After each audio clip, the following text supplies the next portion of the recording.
Good evening, everyone, and welcome to the fourth day of 1 week online faculty development program on exploring multidimensional perspectives of scientific research writing between 4 to 8 August, organized by Internal Quality Assurance Cell and Faculty Development Committee of Adarsh Shikshan Prasarak Mandal, KT Patil College of Pharmacy, Usmanabad. I am your all-time host, Ms. Chitra Hangargekar, Assistant Professor, KT Patil College of Pharmacy, Usmanabad. I hope you all are safe at your home and gear up to attend the session for today. Dear participants, we have one session lined up today.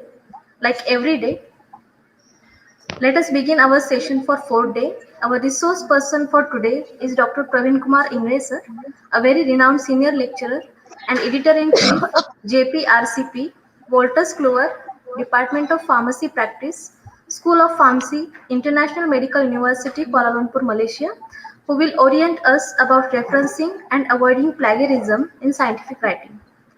Friends, as an academics or researchers, we always try to add original contribution to human knowledge by finding gap in research and by studying very specific topics in detail.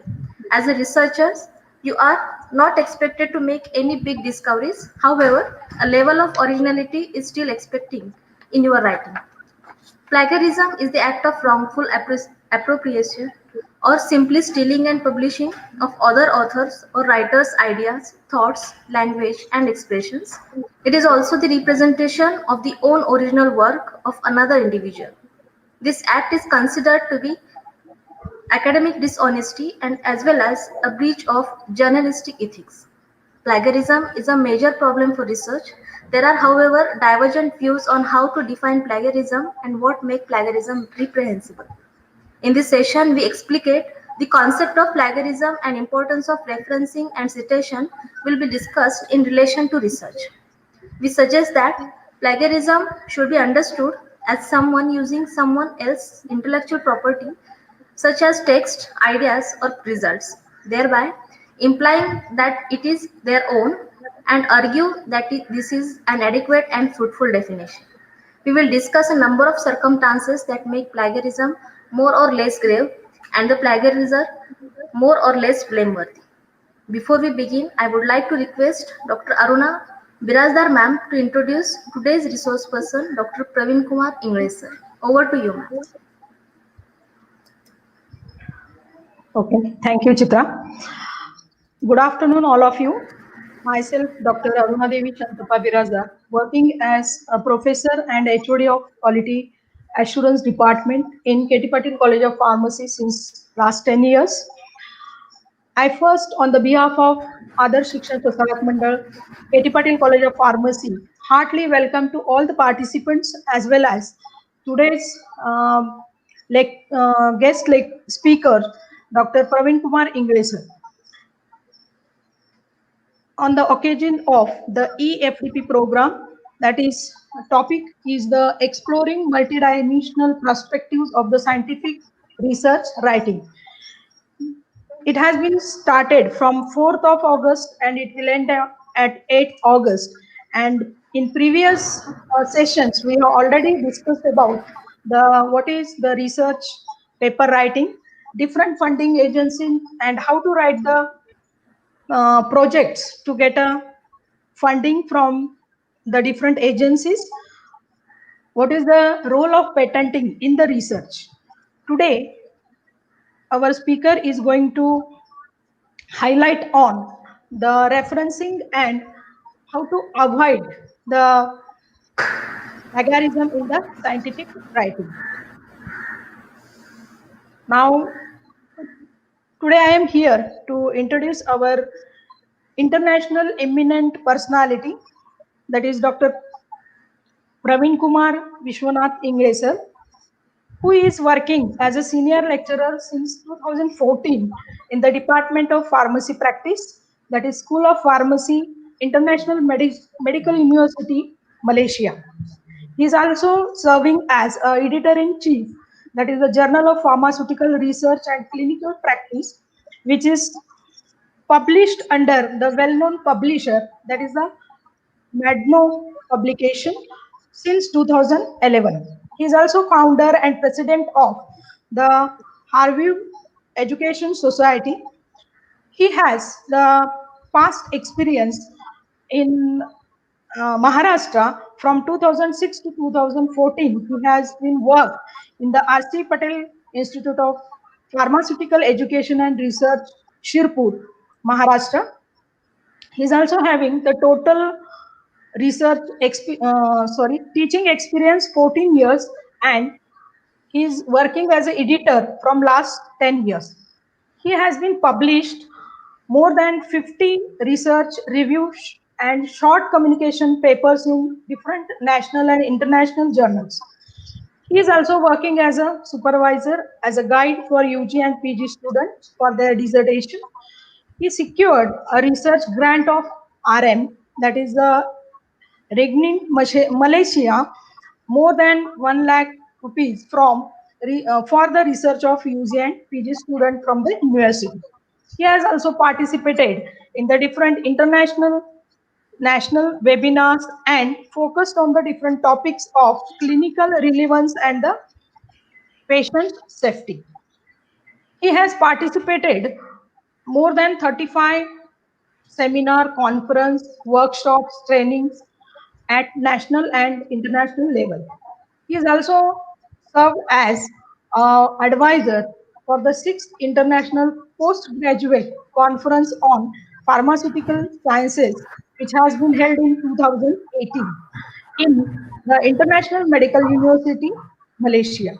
He is also working or serving as assessor, examiner, evaluator for UG, PG and PhD thesis in well-known universities. Actively, he has been involved in designing, developing, curriculum mapping, and the content delivery of newly launched Master in Pharmacy Practice, that is a postgraduate course. And he is also involved in the curriculum review of mapping, development, and designing the case based learning as well as the problem based learning. Apart from teaching and administration, he is also involved in the developing teaching tools, teaching and coordinating other academic activities, sessions like blended learning, objective, structural, clinical examination, skill development, dispensing. Then,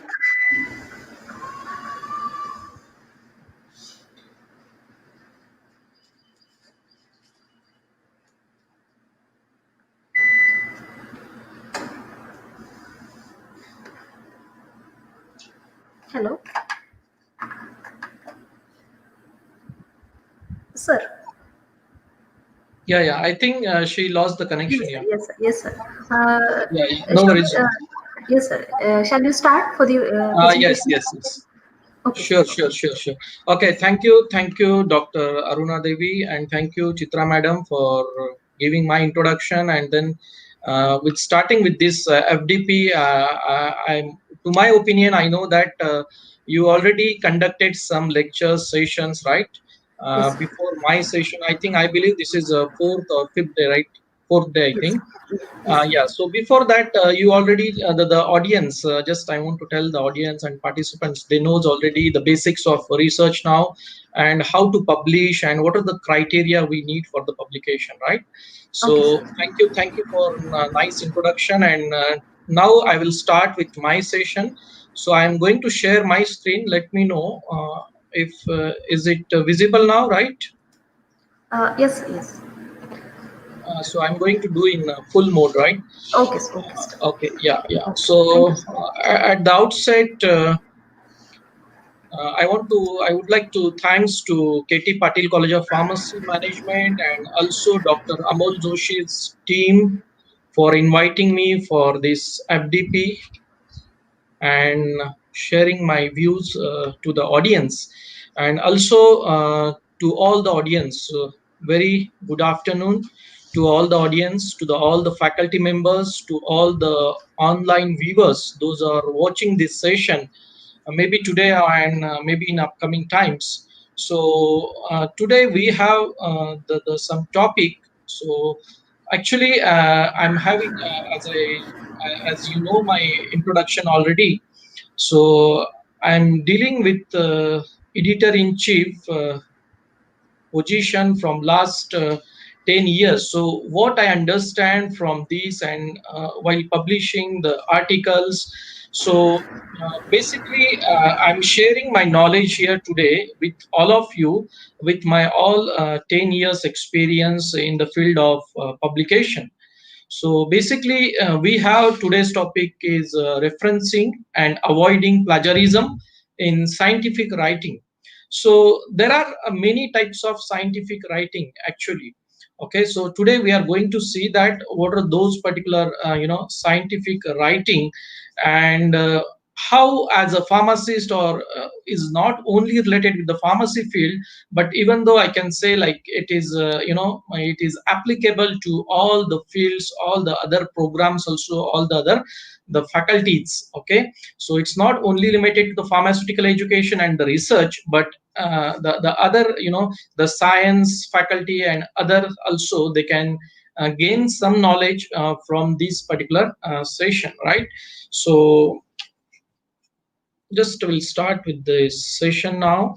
Okay, so again, I would like to thanks to IMU, that is the International Medical University Management also, and also the our Dean School of Pharmacy, Dr. Zul, and Associate Dean Prof. Ong, and also the Prof. Arjun, and also my head of the Department of Pharmacy Practice, Dr. Imran, for motivating me to deliver such a type of the lectures online in the international webinar or maybe in the FDP or in conferences, right? So this is a international medical university where I'm working, and in short, we call as IMU is Malaysia's first and most established private medical and health sciences university with 28 years of dedicated focus in healthcare education. So in IMU, we have the healthcare type of educations right from the medical, dentistry, pharmacy, and all other uh, paramedical courses, right? Like the nutrition and dietitian and all other programs. Okay, and IMU has Setara 2017 rating of 6 stars. So university got this rating 6 stars is the highest one and received outstanding award in the under the mature university category. Okay, so this is all about my university where I'm working in Kuala Lumpur, Malaysia. So this is my YouTube channel. So the audience and the participants, what you can do, you can just visit to the YouTube channel. This is my YouTube channel, and then you can refer the some lectures related with the pharmacy field, and might be with that you can enhance your knowledge in the field of pharmacy, and also some of the lectures are relevant to the your basic skills enhancement, right? So just start with the positive quote. So what I did in this time period of pandemic scenario, I developed my skills of writing the quotes, and this is the quote what I believe is relevant to the today's session. Like make a plan, set goal, work smart, and achieve target. Okay, so by this way you can achieve your target, but don't find the shortcut to do that. Okay, at the same time you need to maintain the quality, as like in earlier session Dr. Chitra mentioned correctly what do you mean by plagiarism and how you can maintain your quality publication, right? So this is not the way, like you have to do a lot of publication and a lot of things, but it's depend on the individual, and it's your the capability to do the things like that, and also have the interest in the research. So that is the basic things I want to tell you to all of you, and that's how you nurture your brain to initiate the thought process and to have the publication or maybe the research type of work in your field. Okay, so we have certain titles in our today's session. So the first one is background. Okay, in background we are going to see what do you mean by reference and then citation and also the plagiarism? What is the importance of citation of the references and how to cite? Okay, so next one is the introduction, where we can see what are those particular the types of citation, the reference citation, and also the importance of plagiarism, how we can deal with the plagiarism and things like that, right?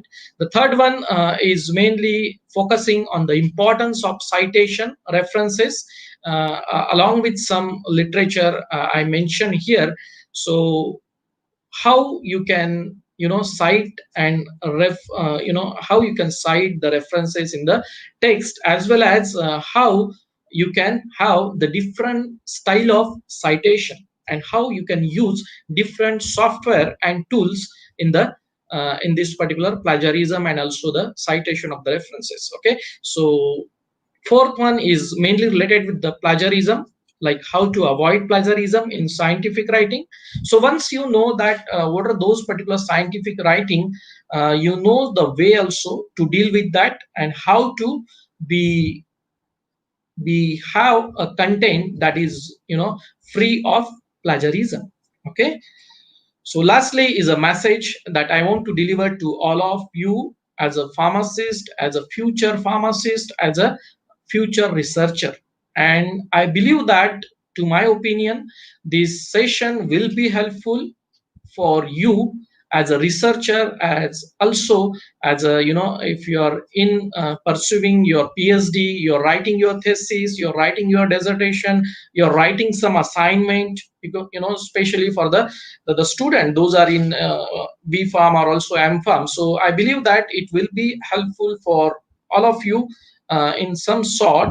So I try to quote some examples here that will give you the insight of the topic, and by that way you can understand this topic very well, because this topic is very dry, and sometimes by citing the references, sometimes the people feel very bored, right?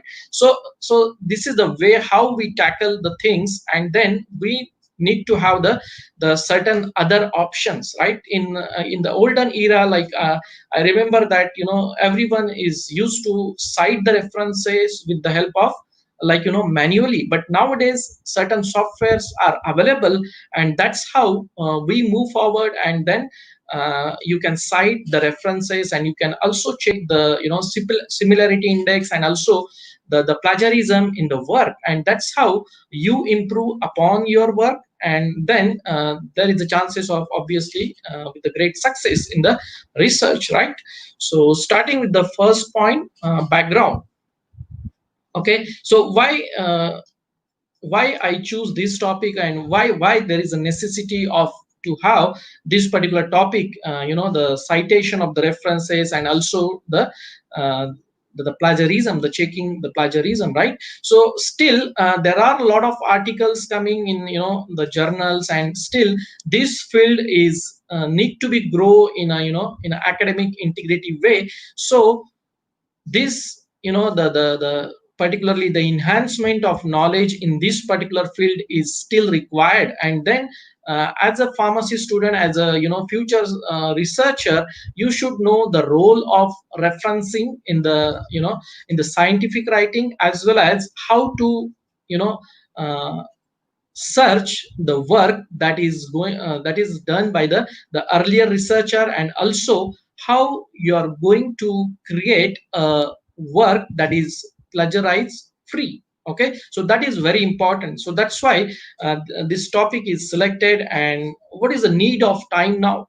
Okay, so now you can see there are many institute organization, and now the university also, they took an initiative, like if you're doing your phd, if you're doing your any type of research, so at least you should have some some research publication along with your ug, or also in the pg and also in the phd. So now in most of the university, the phd work should come with the good type of the research work. So that's how there is a need of knowing how we are going to cite the references, and also how we are going to protect us to not get plagiarized, because there are certain complications if you're plagiarizing any work from the earlier study. Okay, so that's how there is a need of time to have the this type of skill enhancement in the curriculum, right? So that's how the competitive world now, everyone is publishing lots of article, and now they are making their skills to be have a good researchers by doing some research and also having some the meta analysis even, right? So even though doing the research and also having some review articles to go through, and you can still publish the articles with the meta analysis, and then you can succeed in that publication, right? So pharmacy curriculum, so how we can deal with this pharmacy curriculum whenever it comes to this today's session, like referencing and the plagiarism, because many universities, they don't have this topic as a part of curriculum, right? So most of the university, they don't teach the student to how to deal with the referencing and how to deal with the particularly plagiarism, right? So that particular the area is lacking now. Maybe in future the university and also to the higher authority, they may think to have the this type of the skills enhancement in the curriculum. We understand that it's not that easy to add on everything in the curriculum, but still this is a the requirement, the need of time to enhance the knowledge of this particular citing the references and also the plagiarism in the student, in the future student, future pharmacists, future researchers. So that's how we discuss about the pharmacy curriculum, and also with the the importance of the references and also the plagiarism. Okay, so what are those types of scientific writing? I believe that you already completed some sessions earlier, like what are the different the articles and the the types of articles you can communicate with the journal, and also on the things like that, right? So today also I'm going to give you the brief idea about what are those types of scientific writing we can communicate with the journal. And also it will start from the assignment. Even you can think about the student, those are submitting the assignment, that particular trend is now is growing, but still we need to do a lot of efforts in that particular field to have the proper academic integrity in the in the academics, right? So that's how we need to strategize our long term vision, rather focusing with the short term vision of just publication of the any research article or any review article. So you need to be see it with the long perspective, the long term strategy, instead of looking only at that particular point of time. So that's how academic integrity roles comes here whenever it deals with the student. So student need to be very honest, okay, whenever they are submitting their work, whenever they are submitting their assignment. Okay, so they need to be very trusty, and then they need to be very honest with their work, and they need to do that particular work with the given time. So time management is also one of the important factor. Whenever it comes the time management, sometimes the plagiarism occur due to the lack of time, because the student won't have the much time. So that's why just they what they do, they copy paste, right? So that's how we need to have that particular time management also, to avoid this type of plagiarism. Okay, and need to develop our own content. And if you're using any type of the older research work or any the things like that, the review article, so you need to quote accordingly, you need to cite that particular reference. Without citing, that comes here in the plagiarism. So that's how the citation is very important. Whenever you're not citing any reference, then there is a chances of getting more plagiarism in your works. Okay, so that's a basic thumb rule you need to know about the referencing and also the citation and about the plagiarism. Okay, so these are the types of scientific writing. Okay, some of you might be aware about this, but some of you might be you can enhance your knowledge accordingly. Okay, so many journals, they have their own way of having their own guidelines, right? So if you're going through the journal website, there are certain author instructions are given, right? So why I'm telling this type of things to you now, what are the types of scientific writing here, because these are the basic things you should know before going for the citation or before going for the reference citation, and also for the plagiarism. Because plagiarism is not only related with the research article, it is also related with the review article and whatever the other scientific writing types comes here in this slide. Okay, so that's how it's not only limited with the research article, right? So that's why I want to tell you that the research article comes here. You can see the parts here: the original research article, research brief, okay, proposed model. So sometimes some researchers are doing some the modeling, right? Mainly in the practice area and also in the medical field. So that's how the proposed model they will propose with the any to the any journal, and that's how they will get the publication out of that, right? So that's how this comes under the research article category, right?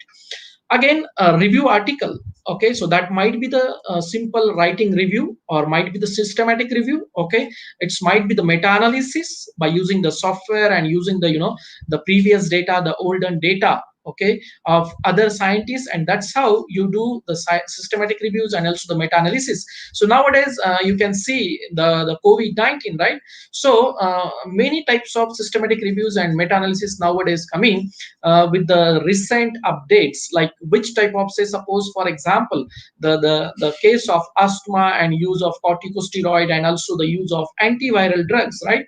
So that's how we will get the new update with the help of meta-analysis to compare a lot of studies together, and then give some conclusion to the researcher, scientist, to the physician, to the healthcare team, to have the better treatment for the patient, those having this type of particular comorbidity and the complications, right? So that's how the review article plays an important role, and that comprise of all other things mentioned here, including the book as well as the software reviews. Okay, so book and software reviews also important, like some scientists, they will read some books, and by that way they can publish their some content like a summary, right? So every, like some of the journal, they have their own guideline, like publishing the book or the software review. So what you can do, like a abstract, what we have for the research article, for the review article, so you need to write a summary of the book or the software, and you need to communicate that particular things to the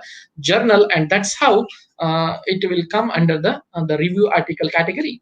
Okay, another category is a short communication, also coming under the scientific writing, that is research or the review and the recent updates. Okay, so compared to the research article, these are like short communications and only focusing on the some particular area, rather giving the background and all other things, right? So next comes here is a case study and the reports, specifically the case study related with the clinical relevance, and also with the some pathological aspect, with some the case to discuss with the comorbidities or having the some chronic condition, and might be the reports along with the lab investigations. So that's come under the case study and the reports. Editorials, so letter to editor. Okay, so might be the novel things, might be the some new topic of interest, and also the commentaries. Okay, commentaries also the new recent updates going on in the field of pharmacy, or maybe any other field in the science field or any other fields where you're working. So that all editorials comes here in the this particular two categories. Okay, whenever you're thinking about your PhD, so those are pursuing and watching this particular session. Okay, maybe now or maybe in in the coming time. So those are doing PhD, those are writing their thesis, those they registered for the PhD. So right from the research proposal, whenever you're submitting to your university, and that need to be go through the plagiarism check. Okay, so earlier this practice was not there, but nowadays many universities they are following this type of practices to have the proper referencing and also proper plagiarism check. So they are using their own particular software. But here I'm going to reveal some of the software that is used globally, and that's how you can make your content very reliable, and that is with the use of validated particular types of software. Okay, so that's how the PhD it will start from the research proposal. Okay, presentation. So presentation actually we don't have the any type of the software that can check the presentation, but still we can see wherever is you have cited proper reference or not, or if you are cited wrongly the reference, that also we can detect, okay, by seeing the title of the article and also the paragraph you have written in your presentation. So that's how the our initiative and also the those are those are assessing that particular student. So that particular initiative comes from the assessor external point of in that particular point. Okay, so progress report. So after registration of your PhD and after all these things, the research proposal and the presentation, there is a progress report, right? So this field also now progress report need to be checked with the plagiarism. Okay, so if you are just copying the other material and and just submitting that particular data, so nowadays it's not acceptable.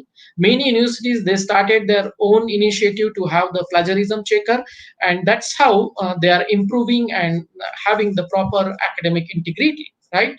So that same goes for the dissertation and the thesis also. So nowadays the dissertation thesis also will be screened with the software with the plagiarism, and also the particularly the references. Okay, they will check for the references whether the references are given accordingly with their policy or not, because many universities they have the different way of citing the references. Some are following Vancouver style, some are following the Harvard style, right? So as per my knowledge, like most of the university I know with the Indian perspective, like most of them they are following with the this two type of referencing style very widely, and there are other referencing styles also. Some universities are using that we are going to see in the upcoming slides. Okay, so this is about the proposal for funding. So I know that earlier there was a one lecture, right? Dr. Mahajan delivered a lecture regarding the funding and how to get the funding and also the resources. So whenever you're proposing, if you're having any proposal to submit to the any funding agency, that might be the government or the private one. So nowadays still they can check your plagiarism with that. Okay, so whenever you're submitting your soft copy along with the hard copy, okay, that document they can still check the plagiarism with the software, whether this content is your own or just you copy paste from the any resource. Okay, so that's how you need to be very vigilant in that. Whenever you are submitting any particular soft copy or the hard copy, even they can see the content, whether it's your own made or might be it's just the simple copy paste from the any other resource. Okay, and also they can recognize with the references the way you cited the references. Okay, whether it's in a proper way or not.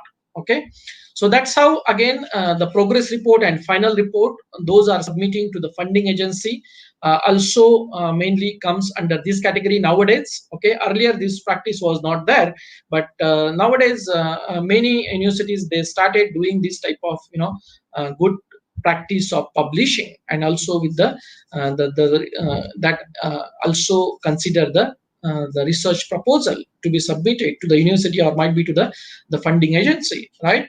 So last part is coming is the assignment. Okay, so this mainly dealing with the students. So those are, the UG students. Some university, they have the assignment submission in between their curriculum, and also some PG students, they are submitting their assignment regularly for some type of their in-course assessment. So that's how the assignment also need to be have the proper references, as well as it should be checked with the plagiarism checker software. Okay, so many universities now they adopted this, the assignment also, and research proposal also. Those are doing the PG student, those are doing their research, in that they need to they need to have the presentation, and also with the research proposal submission. Okay, so that's how the role of references and also the role of plagiarism comes here in this scientific writing. Okay, so dear participants and online viewers, hope so you're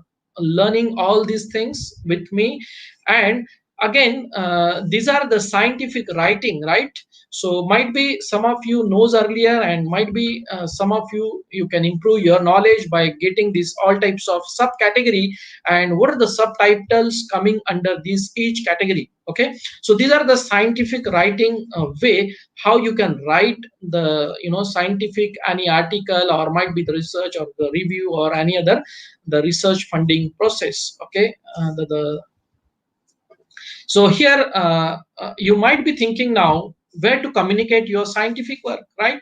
So now you know what are those particular the areas where you can have your work, and that might be your research work, or might be the review, or might be the other scientific work. Okay, and also if somebody is having their own software, so you might need to have your own writing the summary. So that's how you can communicate to any particular journal, or might be you need to publish with the online, or might be you want to do some online blog. Okay, so that one also you can do with the citation of proper references along with the plagiarism check. Okay, so whenever it comes with the publication, so how to select the journal. Okay, selection of journal is very important. Okay, so that depends upon the different criteria, like what is the requirement of your university. So whether it's a Scopus index journal, as like in the coming time, we can see the UGC approved journal, right? So that's trend is also going on in India. So UGC approved journal, or the Scopus index journal, or the indexing. So which type of indexing, like sometimes the impact factor, and also the Scopus indexing or the ISI indexing. Okay, so many indexing things are there, the organizations are there. So you need to know first your need your criteria to publish your work, and that's how you need to come up with the quality of your research work. Okay, with all these aspects keeping in mind, okay, whatever we discussed earlier. And that's how you can communicate with the suitable journal, okay, by checking its indexing and all other things, right? So as like I talked with the organizer, and then they told me to highlight some of the things like this. That's why I'm highlighting this the background knowledge before going for the our main topic, the citation and also the plagiarism, right? So what do you mean by H index? So H index is particularly introduced in this great scientist called as Hirsch, the Dr. Hirsch. He's introduced this H index in 2005, right? So that is the the H index might be you can consider with your Google Scholar. And again, it's depend on the in your organization, your company, what type of things they accept, right? So H index mainly you can consider with the Scopus, and also with the ISI, and also the Shimago is one of the indexing things, indexing organization, right? H index. So that's how you can simply start with the Google, and also go further beyond to explore with the H index, right? And then I10 index. Okay, I10 index is like out of, say, suppose you have the your 10 publication, and out of 10 publication, like 5 publication is having the 10 citation. Okay, so your I10 index is 5. Okay, H index is like how many citation you have out of 10 articles. So out of 10 articles, say suppose your 4 articles is having the 4 minimum or 5 minimum citation, so your H index will be 5. Okay, so it's depend like how many citation you have for your particular article. So out of 10 you have the 5 articles that is mainly cited minimum 5 times, so your H index will be 5. Okay, I10 index also 5, because your the other fellow is having the articles, the 5 articles that is indexed 10 times, so another fellow is so these are the two examples for the H index and for the I10 index. Okay, the impact factor. So now many the organization, they are coming, the predatory, some the some type of false organization, they are coming, and then they are telling that we have the impact factor agency or something like that. So I don't believe on that.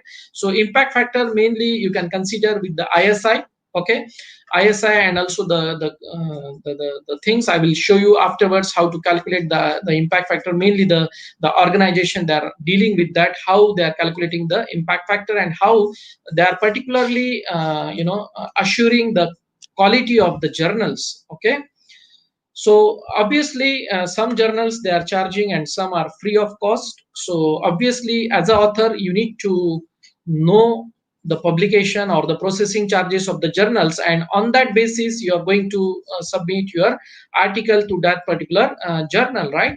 So that's how you need to think globally instead of thinking at the national level, and that's how you can grow further and move forward, right?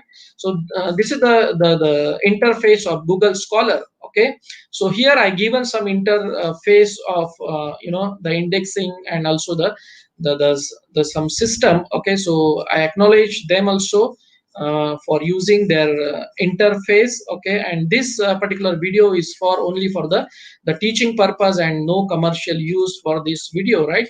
So that's how the Google Scholar you can use as the starting phase, as those are using their research, and you can move forward and to have the better the things like Shimago, and also apart from that Shimago, this is the platform where later you can go through and explore these things. Okay, because for this given time this is not possible to explore each and everything.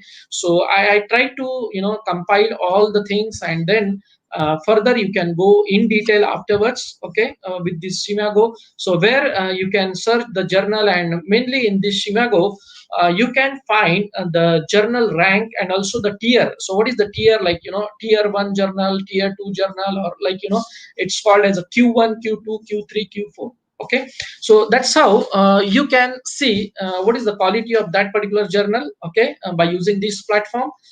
Another platform is Clarivate, that is a Web of Science. This is a very important. Here you can see the ISI and all other things. Okay, so ISI, those are cited in the ISI indexing, those journals particularly. So those are like globally recognized journals. So here in this website also you can get a list of journals, those having the impact factor. Sometime in the journals website you may find their impact factor might be old, like 1 year old or something like that, because sometime in this their website they will upload, maybe update after some time. So here you can go with this website like Web of Science, and you can find out the current impact factor of any particular journal. Okay, and this is how this Web of Science is accepted globally. Okay, so these are the particular products available with the Web of Science. So I am thankful to Web of Science also, and then I'm sharing the interface for the knowledge purpose. Okay, so these are the things like the Web of Science, the master journal list. Okay, so here you will get all the master journal list. Okay, they have certain their software also that will be utilized for some of the things like the reference style, that is a end note that we are going to see afterwards. The use of end note in the reference style and citation of the reference. Okay, publons, where the reviewer can enroll themselves, and then if they have any review particular for any particular article, they can cite here and then they can get a credit out of that. Okay, that's the benefit of the Publon. That's how the Web of Science is, supporting with the researchers.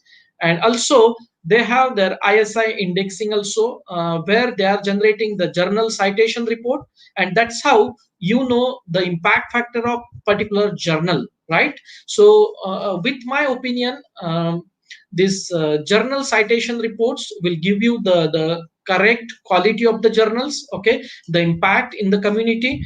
And that's how they calculate their impact factor with this ISI. So ISI is particularly the Institute for Scientific Information. Later you can go through their website and you can explore many things from here. And that's how you can improve your the knowledge of publishing in a good quality journals. Okay, so that's how the impact factor will be calculated, depend on the clarity analytics. So earlier slides, Web of Science, depend on this. I given this example here. Okay, so say suppose for the journal that having the certain impact factor in 2019. So this is the formula to calculate that, right? So just I will summarize this.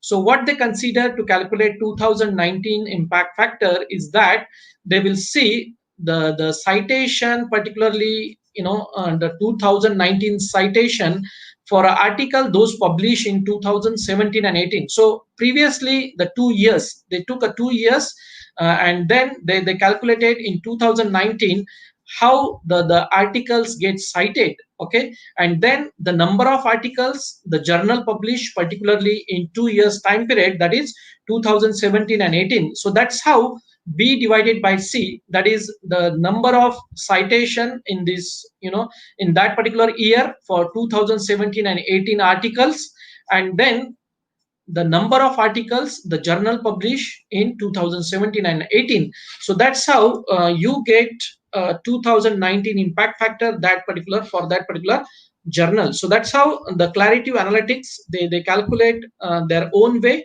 But nowadays the clarity analytics, they come up with the many qualitative, the some factors also. One of the component they introduced recently is insight. So insight is another parameter that's they will they will assess the quality of the journal. Okay, so there are certain other parameters also, they will take into consideration to measure a particular impact factor for that particular journal. Okay, so that's about the background of this session, right? So introduction, citation and the references. So why we need actually the citation and reference. So particularly whatever the scientific writing you're doing, okay, so you're giving some credibility to the earlier author whenever you're citing their work, right?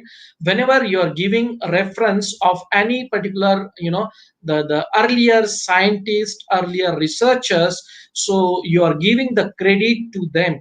Okay, so without giving the credit, that comes under the plagiarism. So that's why you should know that the citation of the references, and also in a correct way. Okay, in a correct way, that is also much important, rather giving the some the reference that is not valid. Okay, so sometimes it may happen due to the intentionally, sometimes it may happen due to the unintentionally also, because of doing a lot of things at the same time. Okay, so these are the causes how the plagiarism occur in an intentional and unintentional way. Okay, so that's why there is a role of citation references in the scientific writing. Okay, so dear participants, why this citation and the references is important. So that's how the one part is credibility, another part is the other things, the other side of the coin. You need to see the other side also. What is the other side? Actually, whenever you are giving the credit to the the earlier articles, to the earlier scientists, at the same time the journal will also get the citation.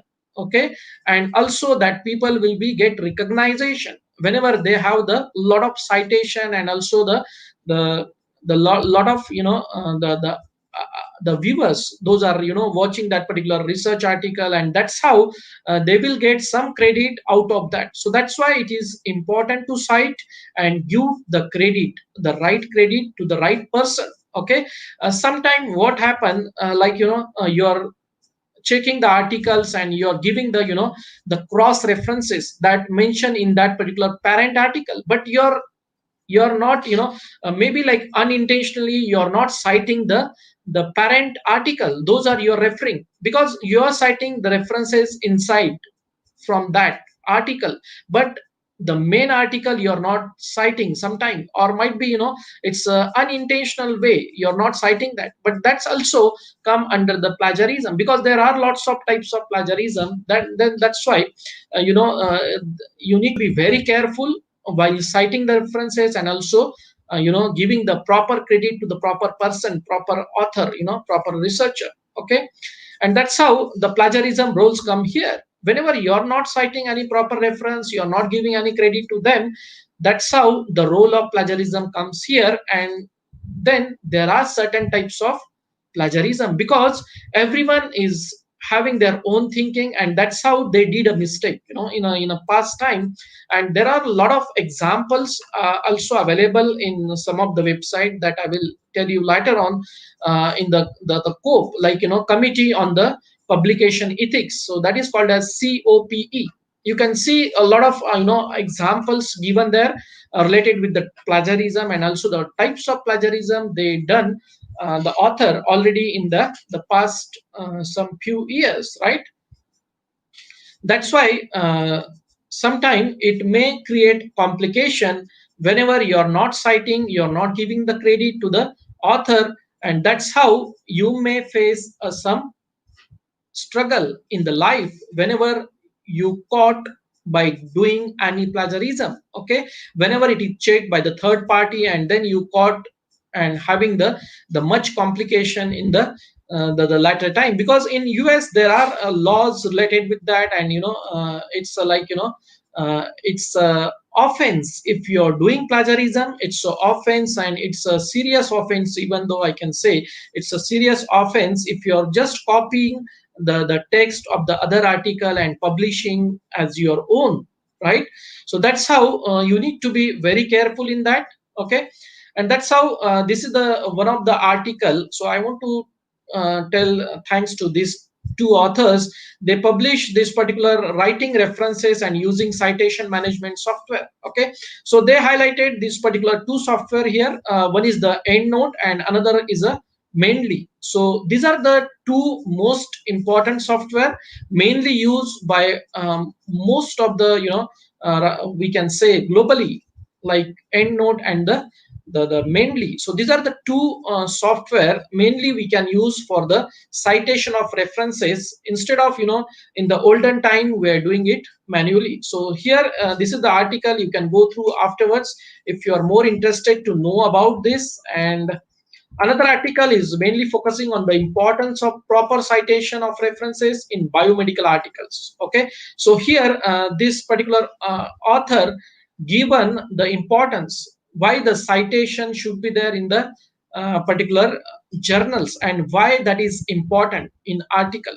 Okay, so whenever you are submitting any particular article to the journal, the chief editor obviously they will go through your references. Okay, and they will see the quality of references you mention in your references section. Okay, some of them called as a bibliography, some of them called as a references. Bibliography is a the broad term where the references comes in, and also the articles that author read apart from the references. Okay, so that's how the we can differentiate like superficially how the bibliography and like references are differing from each other. Okay, so these are the some common causes of the plagiarism.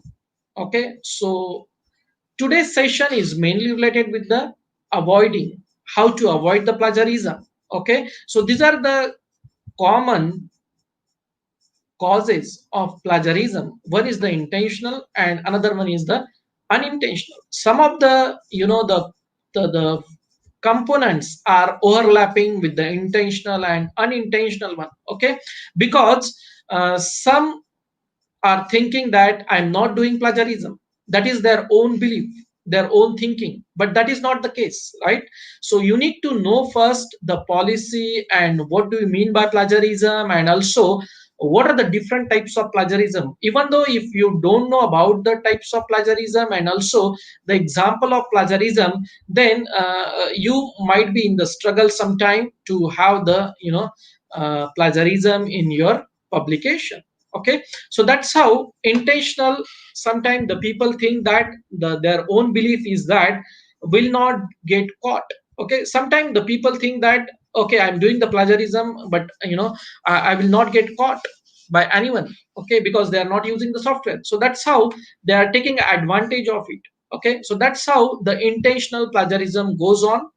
Another thing is cut copy paste, like that is the trend sometime in the mostly we can it may happen due to the lack of time, the time management in the research, and sometimes it may occur in the student life also because of a lot of things the student has to do in their curriculum to complete all the assignment and also facing to the the examination. So that's how this particular cut copy paste culture comes here, and that's how that lead to the plagiarism. Okay, sometimes the people are not aware what do you mean by citation, why to cite, why to give the credit to the others, or sometimes they intentionally do that.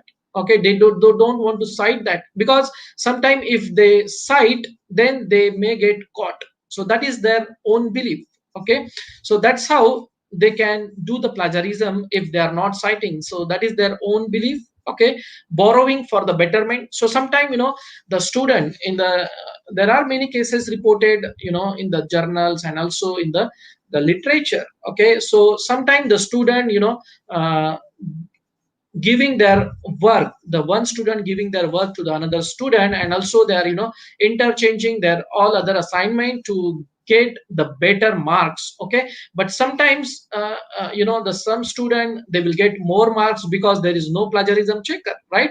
But sometimes if there is a plagiarism checker software, so ultimately they will get caught by the assessor, right? So that is the advantage we can say of the software, so that we can check at least the similarity index and also the plagiarism.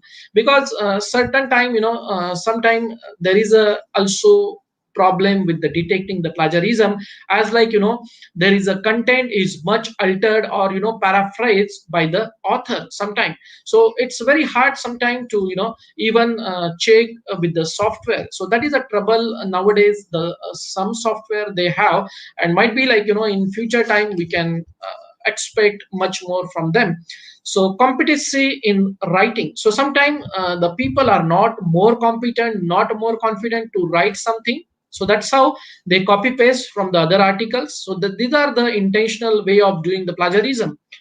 Another way is unintentional way, that is a lack of awareness. Okay, again the same thing, they don't know about the plagiarism, they don't know about the citation of the references, they don't know the sites, the types of plagiarism and also the types of references, and that's how unintentionally they do the plagiarism sometime in their life, right?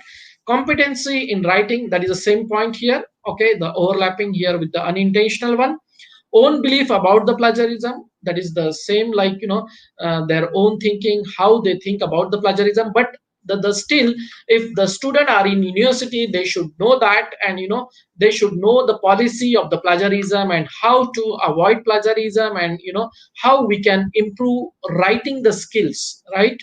So communication and also the writing skill is much important wherever you go in the current time. Lack of strategy and policies. So that's how there is a lack of strategy and policies. The many institute, they need to come up with the strategy, the policy for the plagiarism and also for the citation of the references, even though some universities still they are lacking with this the strategy, with the academic integrity and also the policies, right? So that's how they need to improve in that aspect, and we can avoid the plagiarism in the future time. So this is one of the example I given here. What student think about the plagiarism in Egypt? So these are the, they did some, public university survey, and then they reported here, like, the students are feeling like, that should be there in their curriculum. So even though the students, if they're entering in their university life, they should know that what do you mean by, a reference citation, how to cite the references, what are the types of references, and the plagiarism, how to avoid that, what are the types of plagiarism. And once they know that, obviously they are getting protected to get plagiarize their work, and also they knows the rationale of doing the quality work, right? So that's how some of the articles they highlighted, these are the types of things. So this particular author, they given the survey related to this particular university. So another article is also dealing with the plagiarism in the context of education and evolving detection strategies. Okay, so they given particularly how we can deal with the strategies with the detection. So like what type of software we can use in the plagiarism check. Okay, and they mention here in the anti-plagiarism strategies, what one institute or organization they can do for betterment of the quality publication. Okay, so if you are more interested, you can go and find out and explore the articles, okay, afterwards. So these are the importance of citation and the references. Okay, so what are those particular important point comes here in the citation and the references. The first one is a framework. So whatever the assignment, or might be the research article, might be the review article, or might be your scientific writing, so you should have the some framework first, right? So you need to have the title and all other things, the quality of work. Okay, and after that you will think about how to cite the references in text. Okay, so there are two way how we can cite the references. The one is in text, in the body. Okay, so in the body means like from the abstract. So abstract, there is no need of mentioning the references, right? So after the abstract there is a keywords, and after that there is an introduction, right? So introduction, you need to mention certain type of references, right? So references start from the introduction, and after that you need to cite in text. That's why it is called as a in text references. And that particular references you are giving at the end of your work. That might be the research work, that might be the review article, that might be your research proposal you are submitting to the any the body, right, agency. So that's how in-text references, and also the references at the end of your work that you're going to cite. Okay, and as we discussed, there are two main referencing style. One is the Harvard, and another one is the Vancouver referencing style, right? So now you might be thinking that what are the other types of references citation other than the Vancouver style and the Harvard style? Because most of you might be aware about these two types of referencing style, but what other referencing styles we have in particular journal, and also for the particular funding agency or any other university setting. Okay, so this is about the scientific writing. As we talked about earlier, is a framework, right? So for writing any scientific work, these are the content you should have. The first one is the title, the content. Okay, so title is a very important, like the title can reveal everything from your the content. So if you're writing a suitable title, so that is very important whenever you're going for the scientific writing. Okay, resources, literature, guidelines, policy. So obviously you need to mention lot of resources, that is a literature search. Okay, the guidelines, the current policies, okay, regarding your work, what is the novelty of your work coming, if you are comparing with the older one, the current relevance, the perspectives of your research, or might be your research findings. Okay, and again, software tool for the references, which software you use for your reference citation, and also for the plagiarism check. So nowadays this is a modern era, and now many universities, they are accepting this type of the practices to have the good publication. So that's how the role of plagiarism software comes here in. And lastly, you are mentioning the references at the last of your work. Okay, so mainly there are three types of in-text citation. So how you are citing in text. Okay, so in body of the article, how you are going to cite the references. So the first comes here is a parenthetical citation. So what do you mean by parenthetical? So parenthetical, mainly the references in parenthesis in text. Okay, so parenthesis means in a bracket. In short way, how I can explain you, right? In the bracket you are mentioning the reference, right? So that particularly includes the author last name, or might be the family name of the author, and also the publication date, and might be the year, right? So publication date or year, and or page number. So it's depend on the journal, the citation way, how they're citing the article, or the reference in that particular article. Okay, so this is the one way how you cite the reference in the in text, in the body. The second one is a note citation. So what do you mean by note citation? Particularly this note citation references in a footnote or in a end note. Footnote means particularly the superscript with the bracket. Okay, that is called as a footnote. End note is Vancouver style, what we are like, a lot of people are using, and like as an example is a Vancouver style. End note is like citing the particular wordings, the paraphrase, the particular your word, and after that you are citing as an end note. End note is a only superscript, there is no bracket. Okay, so that's the difference in between footnote and end note. Okay, so one is within bracket and another one is without bracket, right?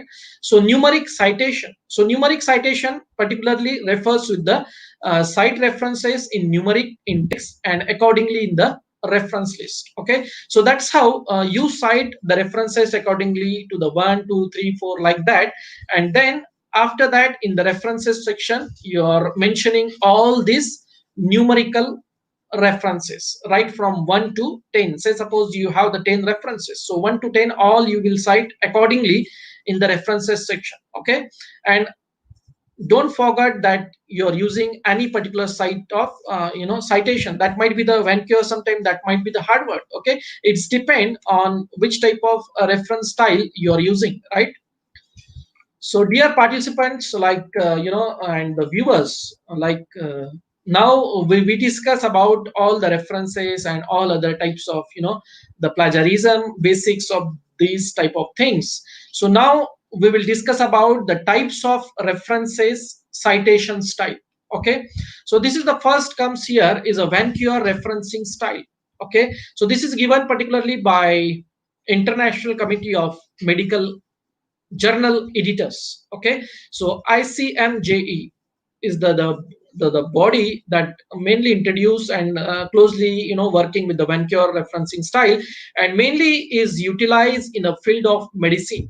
Okay, so here you can see the the the the referencing style I given here. The first three referencing style here in this right hand side, the clockwise, is mainly related with the medicine, and most of the pharmacy student I know that, and those are working in the research field. Those are communicating with their journals, their articles with the journals, right?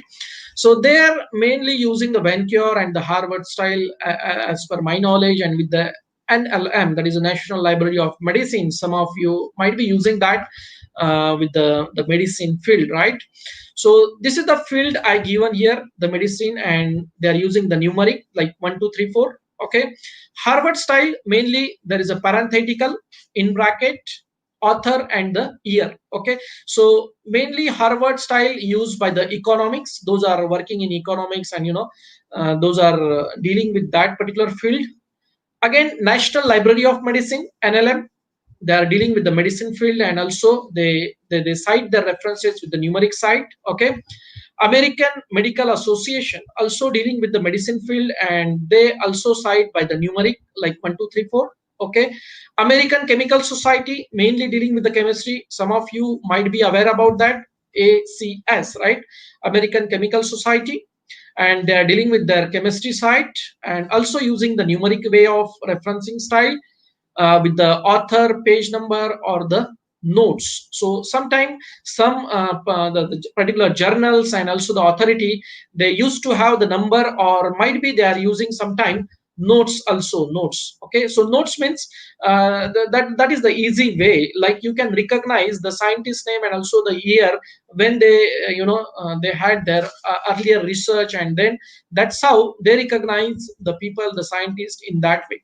Okay, American Psychological Association, that is APA, mainly in the field of psychology, education, social sciences. Okay, and they are also using the parenthetical author years. Okay, so mainly as far as concerned with the pharmacy, these are the clockwise size. You can see the five, 1, 2, 3, 4, 5. So these are the commonly used, the citation of the references. Apart from that, this is just for your knowledge. Okay, so those are watching other than pharmacy field, they can get benefit out of that. Okay, so there is another referencing style is Chicago. In Chicago also we have Chicago A, Chicago B, and mainly Chicago is dealing with the history and humanities, and Chicago B is mainly dealing with the sciences and social sciences. And also this Turiabian is the updated version, we can say, of the Chicago. Okay, so this is the referencing style. They borrow some of the things from the Chicago referencing style as per the literature review, what it suggests. Okay, and mainly they have the notes and also the parenthetical, that is author and year. And there are certain other types of referencing style that mainly includes these all short forms. So these are the American Political Sciences Review, APSA. Okay, so this mainly concerned with the political science. Some of these Oxford University standard for the citation of legal authorities, that is called as OSCOLA, also mainly dealing with the law. Okay, and engineering IT, mainly IEEE. Okay, so this is the referencing style, the numeric way they are using, that is given by the Institute of Electrical and Electronics Engineers. Okay, and then Modern Language Association is mainly dealing with the humanities, and they are citing the parenthetical like author and page number.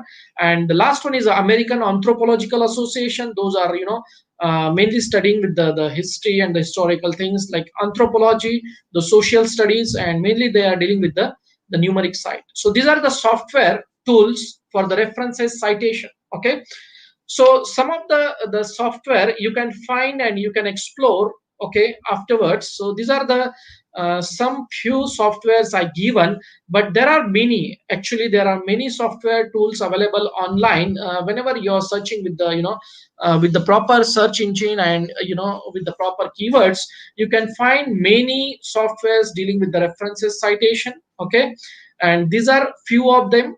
Okay, but mainly what are those particularly used widely globally accepted one. Okay, so these are the software tools used for the references citation, and these are the mainly widely used. That is the EndNote is like just now we saw the interface of the Web of Science, right? So EndNote is coming from the Web of Science. The mainly is another one. Okay, and also the Zotero. So these are the three mainly accepted references citation software globally. Even though you can see some of the YouTube video and you can learn how to cite the references using the Microsoft Word even. Okay, so even with the mainly you can see a lot of journals inside. With the EndNote, you can see a lot of journals inside.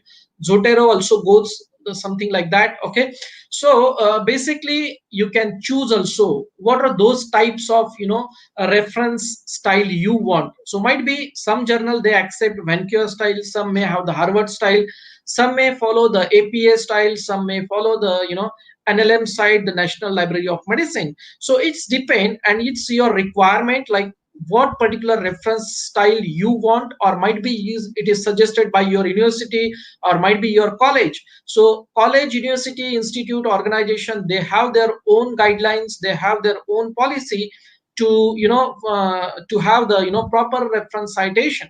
So it's depend on that, and accordingly you can select in this software what are the particular reference style you want, and ultimately you need to give some, the keywords, like say suppose, like the title of the article or the author of the article, and that's how you can search some article from that, and then you can directly copy that particular reference from that software to the Microsoft Word, and that's how it will be easy for you to cite the references accordingly, and that's how it's made our life very easy compared to the olden era. Like we used to have the citation of the references manually, and also this type of referencing style will also give the the transparency, the visibility, and also the credit to the right author instead of giving to the other author the credit, right? So that's how this is the importance of the references tool, and giving the credit to the proper author, right? So these are the interface. So this is the interface from Web of Science group, and this is the EndNote X9. So this is the latest version they have.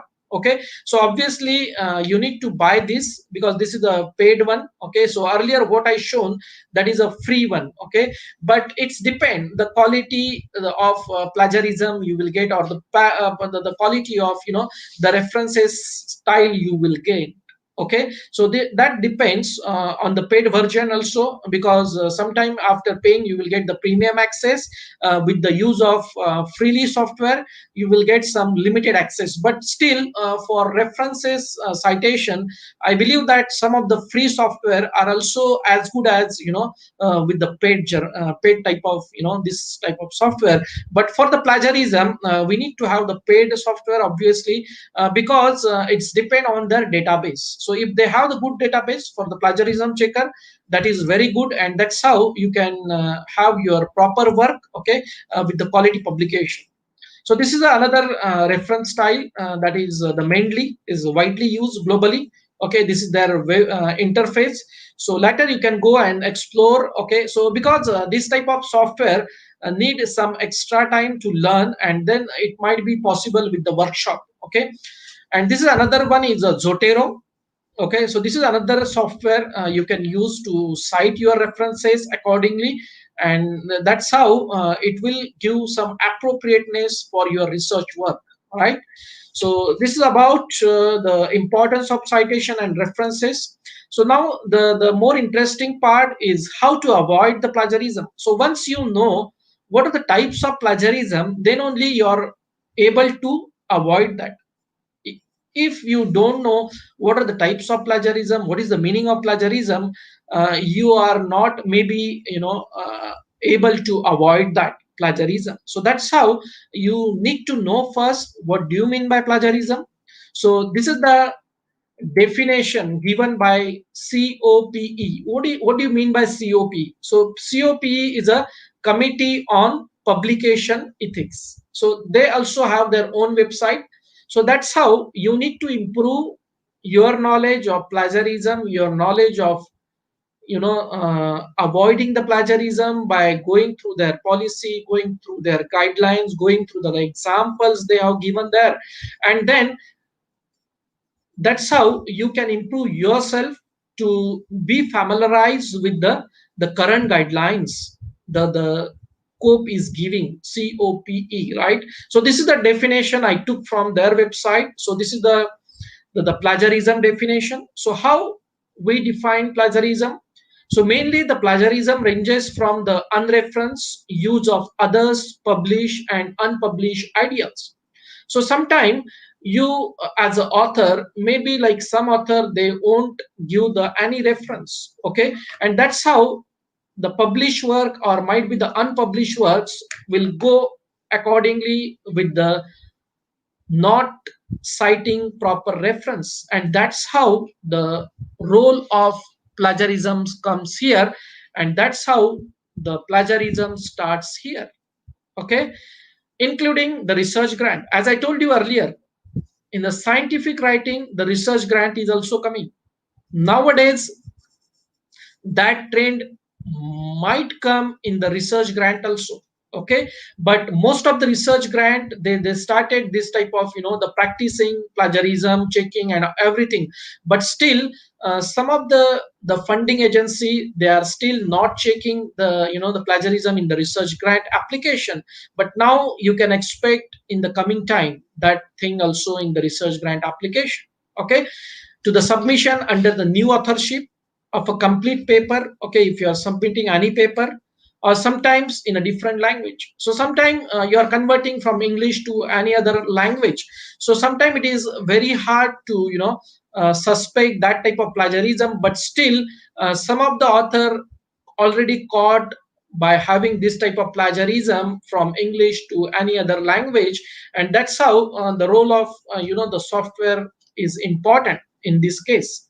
It may occur at any stage of planning, research, writing, or publication. So the plagiarism can occur at any stage. Whenever you are planning your PhD, whenever you are planning your research work, or maybe you are writing your thesis, okay, or might be you are publishing your article, right? So it may occur at any point of time. So you have to be very careful, and that's how the role of software comes here in the plagiarism checking. It applies to the print and as well to the electronic version. Okay, so it applies to all. Actually, it's not only related with the, the those are having the hard copy, or those are having the, the online journal or something like that. So it applies to all, electronic as well as the hard copy, the printed copy. And that's how they, like, committee on publication ethics, they mention this, the definition of plagiarism in their guidelines on good publication practice. So here on their website you can get the pdf also file for the good guidelines on the good publication practice. And that's how you can improve your research work in the coming future. So that's how we define, the types of plagiarism. So what are those types of plagiarism? The first comes here is a clone. So this particular, the types of plagiarism given by the uh, Turnitin. Okay, so as in IMU, in my university, we are using this software, the Turnitin software. Okay, for checking the plagiarism for the staff as well as for the student. Okay, so that's how we can improve our work to be free, plagiarize free. Okay, and we can have the proper publication in the journal. Okay, so the first particular type of plagiarism here is a clone. Clone is like, it's a word to word copying same from the other author. So that's how we define the clone here in a types of plagiarism. Okay, I'm not going in much detail. Okay, so remix. So what do we mean by types of remix and the types of plagiarism? So mixing and paraphrases. Okay, so what the authors are doing generally, like they are taking the 10 articles and, like, mixing together some of the part from, one article, some of the other part, like 2 3 lines from first article, another 2 3 lines from the second article, and things like that. So that's how out of 10 articles they are making one article. So that is not the way to do that, right? So actually they are doing a plagiarism with the remix. Okay, even though they are citing the references, but still it's coming under the plagiarism. It's not like you need to copy paste from one source to the another source. It's not the way to do that, right? So that's how we define a remix as a case of plagiarism. Okay, so many, like, review articles are published accordingly, and then many authors caught doing the plagiarism likewise. Okay, so what do you mean by mashup? So again, mashup is similar kind of things with the, the earlier one is the remix one. But here sometime the author is using the multiple sources. Okay, and they're, mixing the copied material. So the whatever the articles having the copied material from the other articles, so just they are copying from that, and then they are using the multiple sources to do the mashup, and that's how they produce the article. So that is again is not the way, and it's come under the plagiarism. Another types of plagiarism is a find and replace. So what some authors are doing, just, they will maintain the skeleton, essential skeleton of the, the article accordingly, and then what they will do, they will just change the keywords. Okay, and some phrases inside the the main skeleton, and that's how they change the keywords, and that's why it is called as a find replace. Okay, and that is also coming under the case of plagiarism. So only changing the keywords also coming under the case of plagiarism. Another thing is like, we have here the 10 types of plagiarism particularly. Okay, so another type is control plus C. So mainly from a single source, the author is copying, significant portion of the text from a single source, okay, without alteration. So sometimes it is like, overlapping with the clone. So clone, what we understand earlier, the first type of plagiarism is like, the kind of, the similar article, just a copy paste. There is no change. That is a clone. This is a control C, is that type of, material that wherever the single source is used and significantly the text is copied from that without alteration, much alteration even though. Okay, so that's come here in the control C type of plagiarism. Okay, another one is a recycle. So what author is doing here is particularly the articles, those are, published. Say suppose some XYZ author is published article in 2018, and now in 2019 he also published the same type of, work earlier. Again in 2020 he is publishing the same type of work, copying the, the some of the sentences from the earlier work 2018 and 19. But again, this is not the way to do that.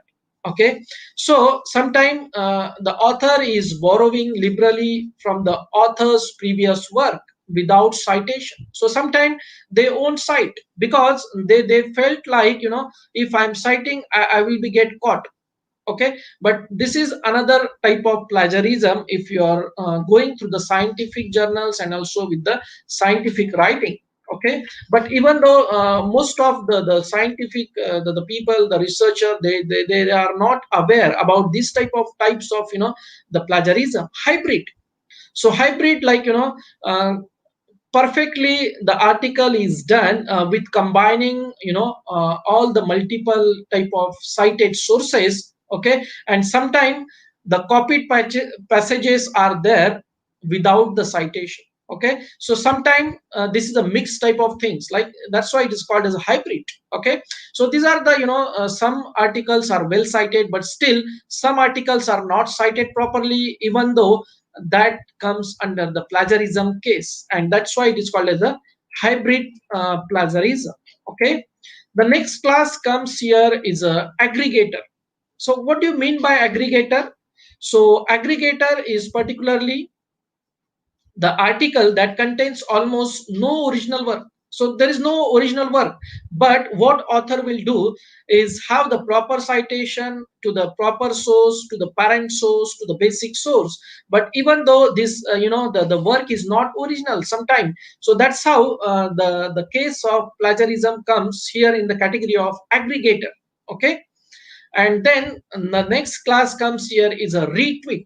So as the name itself indicate is that it mainly relies too closely on the original text wording. Okay, so the skeleton include proper citation, but the most of the wording is closely related with the original text from where they copied the material. Okay, so that's how the retweet is done, and that is also coming under the one of the type of, the plagiarism, and that is the serious case even.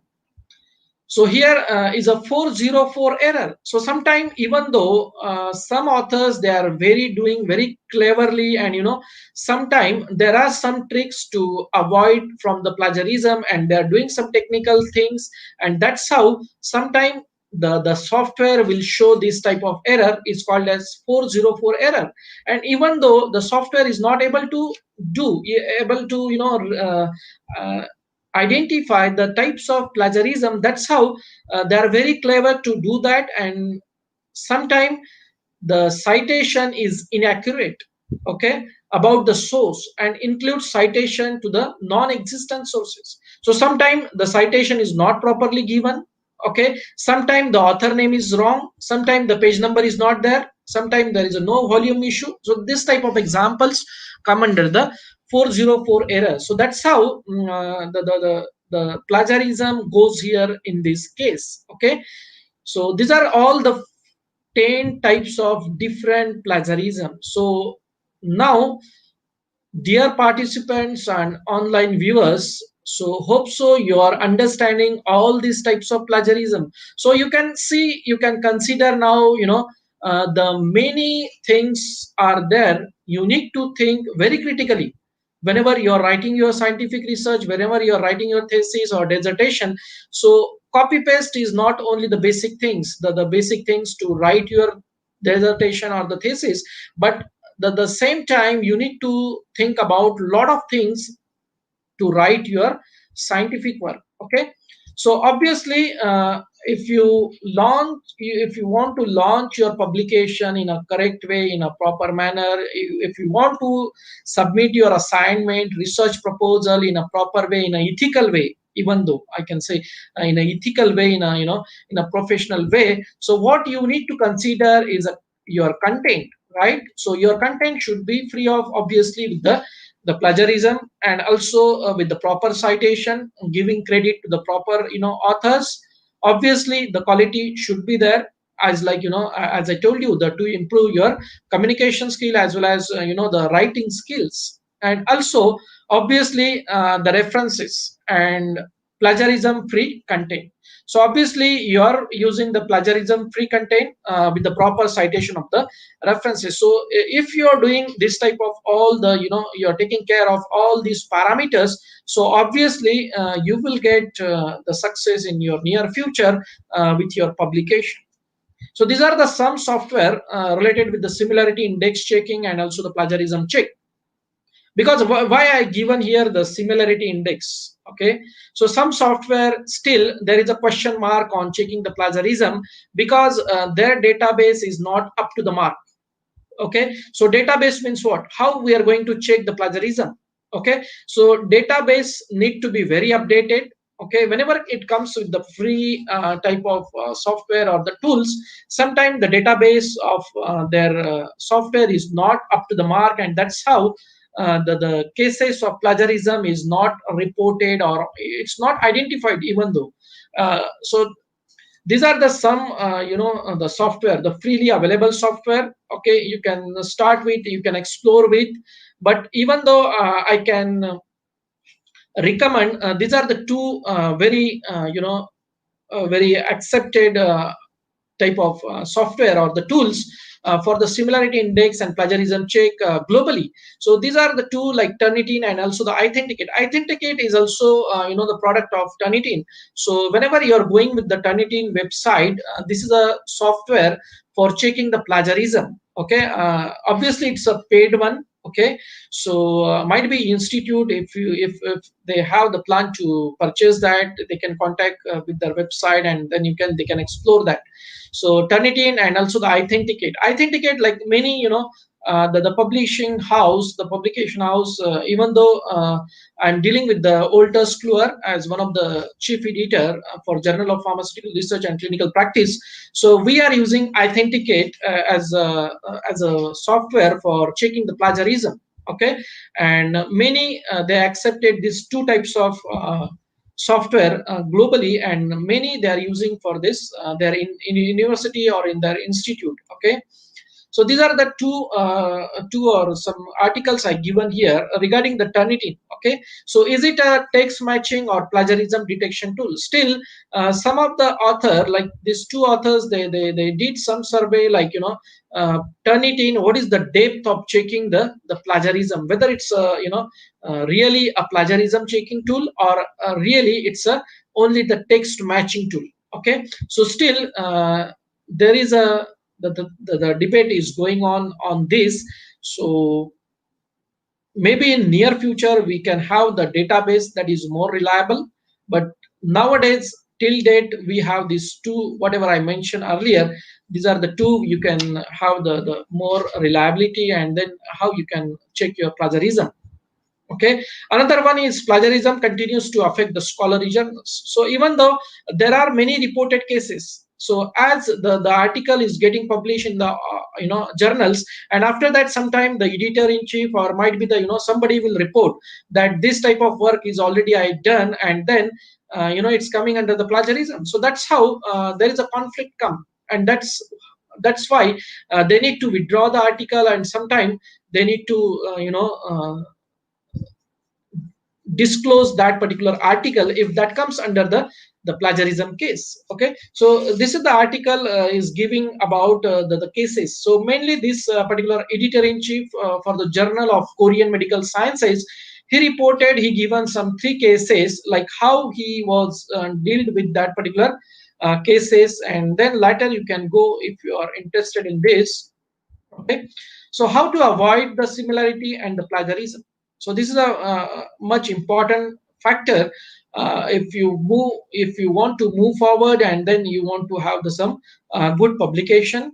So follow the publication ethic, that is very important. And what we understand earlier is the academic integrity. As a student, you should have to do your work very honestly, and you need to because everyone is having the trust on the student, and then if you are dealing with this type of plagiarism, obviously in near future you may have the complication. So that's why it's better to have the ethics related to the publication. Okay, know more about the types of plagiarism, their guidelines and the policies. So what we discussed earlier, as a researcher, you need to know the types of plagiarism, then only you are able to avoid that, right?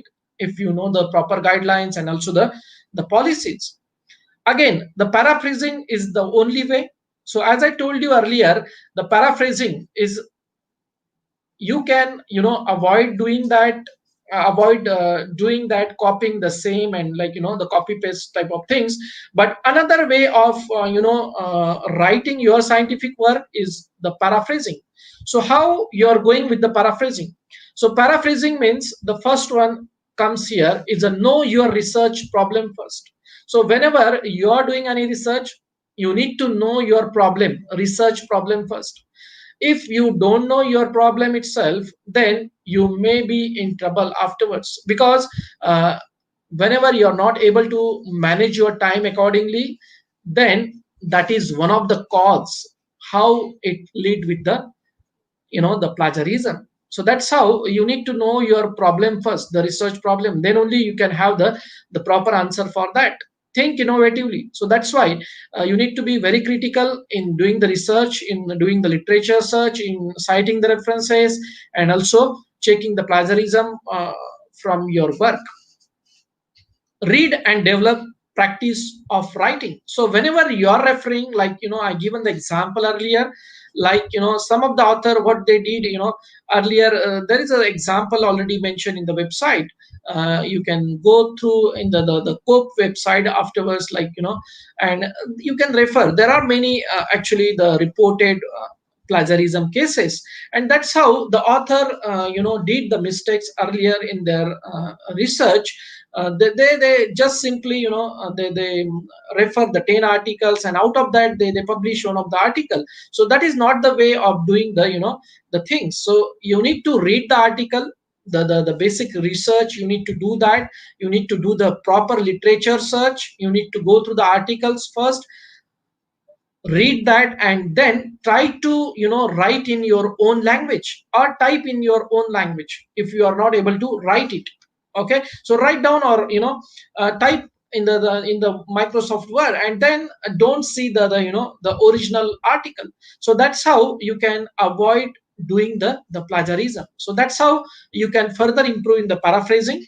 Okay, try to write and rephrase. Okay, and don't rely too much on the base resource. So what I explained earlier, don't see that article earlier, whatever published article, just go through first, maybe like one time, two time, three times, and then try to write down in your own way what is the concept, what is the research problem, and what particular answer you have for that particular problem. Okay, so that is the way how you paraphrase, and that is the way how you avoid from the plagiarism. Okay, quotation mark. So in some cases, like it's very hard to write in your own way, that also I can understand. So in that case, you need to write the same sentence in the quotation and then cite a proper reference. Okay, so say suppose if you are copying some particular part, say suppose one particular line from the one article, so you need to quote that. Okay, give the quotation. So particularly in the inverted comma, you need to mention that sentence and give the proper reference for that particular sentence, so that it will be well defended and it's not come under the plagiarism case. So that's how you avoid from the plagiarism. But say suppose you are giving lot of quotation in your research article, or might be in the in scientific writing, then again there is a chance of getting the rejection. If you are writing 2 pages of article and half page is about the quotation, so obviously the getting rejection from the editor in chief and also from the journal management side is the much higher side. If you have the more quotation in your research work, or might be in your review article. Okay, so cite source as well as the other reading materials appropriately. Okay, so whatever the resource you are using for the research or your review article, you need to cite that. And whatever the reading material also you are reading for your research, you need to mention it correctly, so that you're not going to be in the trouble. Okay, so that's how the paraphrasing role is also important in the avoiding the plagiarism. Okay, avoid future complication. So that's how if you're taking care of all the paraphrasing and also citing the references correcting correctly and also giving the quotation very properly, if you're copying that particular sentence directly, okay, without alteration and without changing, without rephrasing, so that's how you avoid the future complications of the plagiarism. Okay, because it's a serious offense after all. So uh, that's how I want to give you the one last message to all of you as a the future researcher and the future scientist. So let's contribute to the pharmacy education and research by enhancing the quality education. So this is the quote, one of the quote again I wrote, and in every just session I just highlight this. Let's contribute to the pharmacy education and also the research by enhancing the quality education to motivate the people in the pharma field.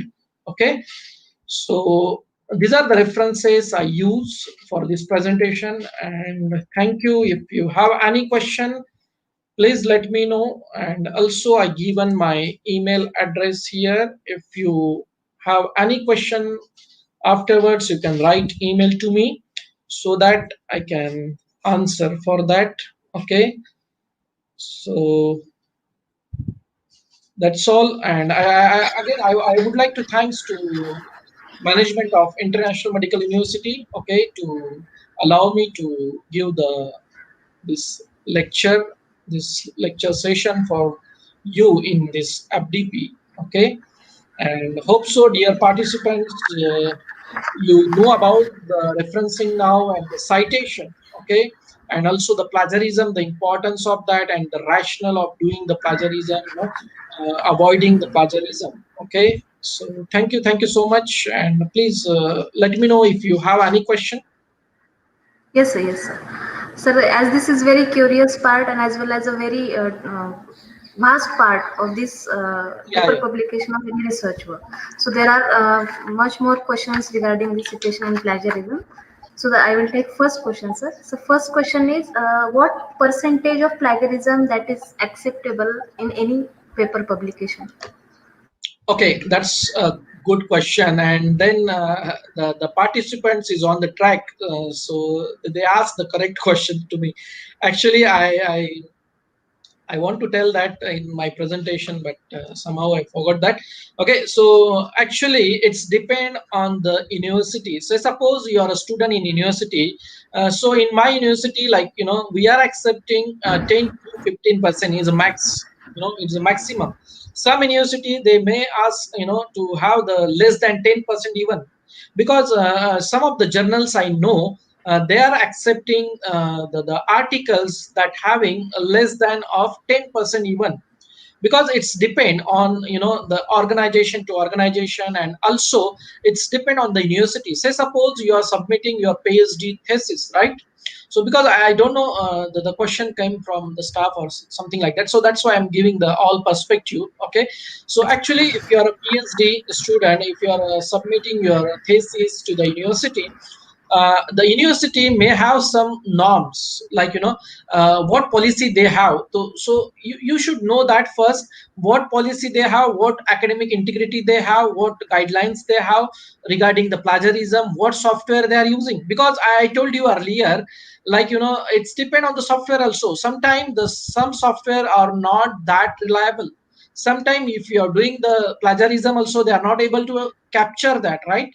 So because sometimes the author is writing in a such a way that it's very difficult to capture that by software.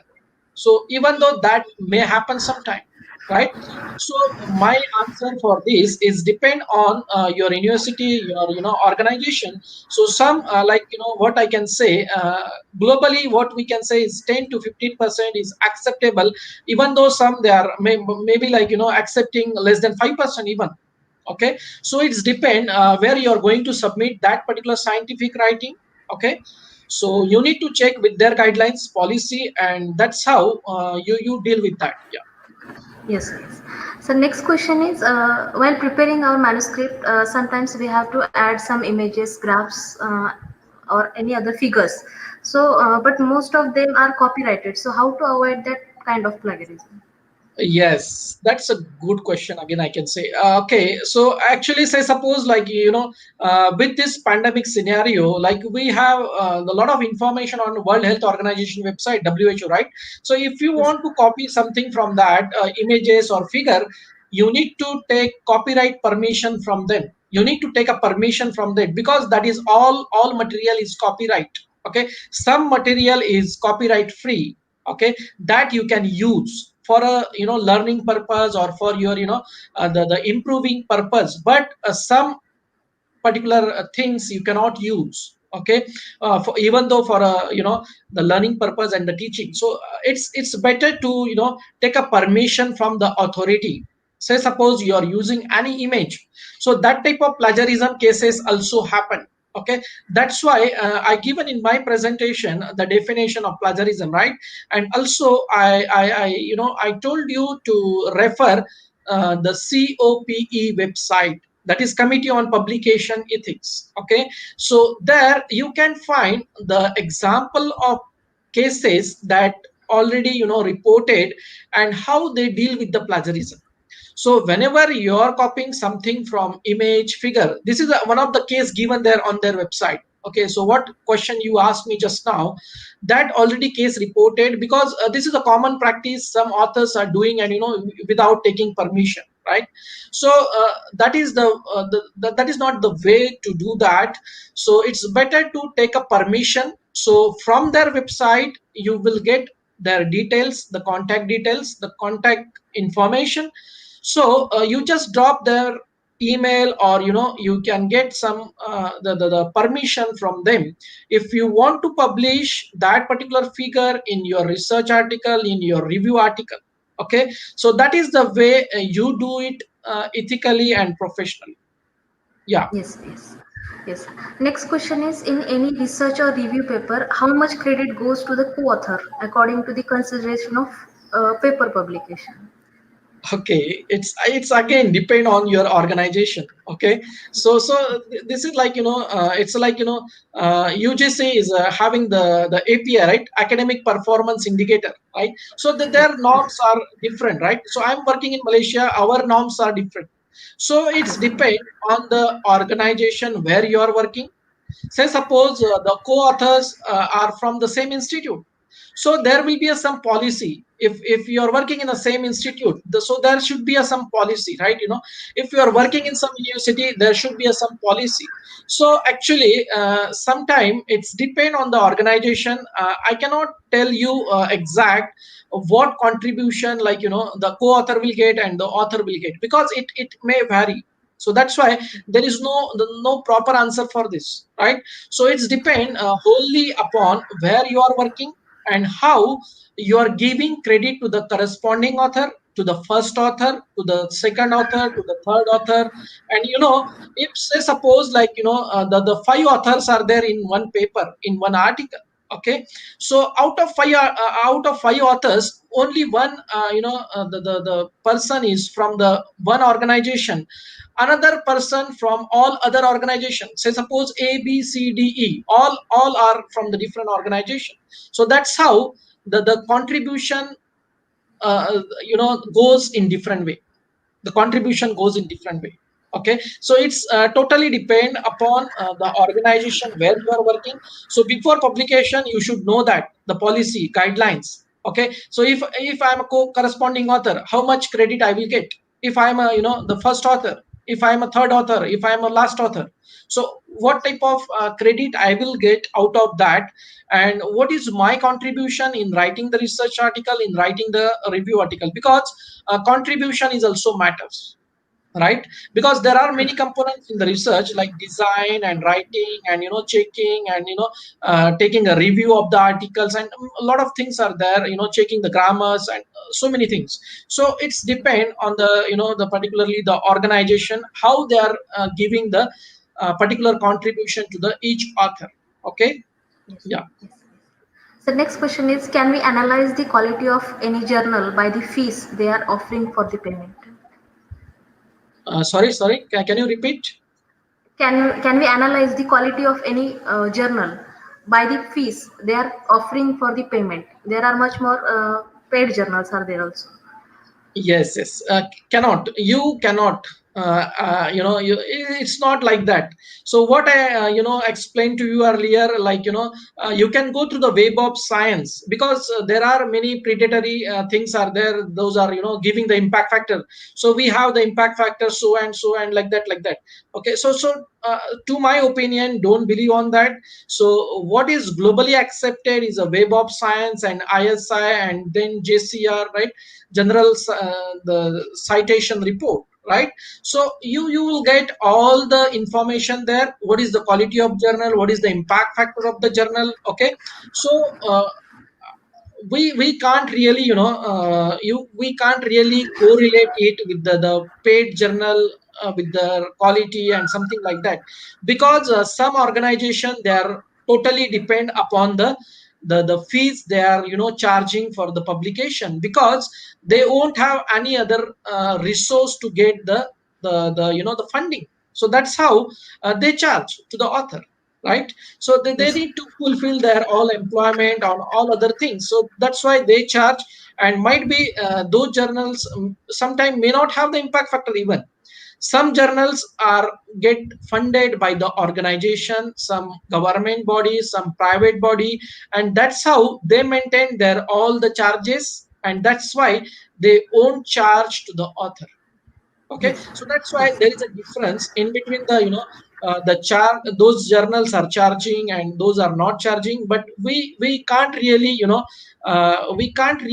rely on that, and we can't really analyze the price of the publication and also the quality of the journal. Okay, even though I can say like many journals are there, they are not charging a single a single dollar, but still they are very good journals, quality journals having good impact factor. Yes. So the next question is, as you had said earlier in your slides, what about the remix and mashup plagiarism? So what is the main difference between this remix and mashup plagiarism? Okay, remix and mashup. Sometime remix is like mainly related with the like what I told you earlier is like taking 4 5 articles and mixing together. So just copying from 2 3 articles from here, 2 3 sentence from one article, 2 3 sentence from the another article, and things like that. And that's how you create your own article, another article, right? So that's how the remix goes. Okay, mashup means like there are these things are common, what I explained to you in remix. But other than that, in some articles, some the sentence are just copied but not properly cited. Okay, so that's how you do the mashup. So mashup the author is doing because of they are having the fear to get caught because of the plagiarism. That's why the some author they are doing intentionally, some they are doing unintentionally, as like they are not aware about the policy of the plagiarism and also the citation of the current correct way. So sometime it may happen unintentionally in the mashup because of just copying the matter from each other, and then sometime they forgot to mention the correct reference.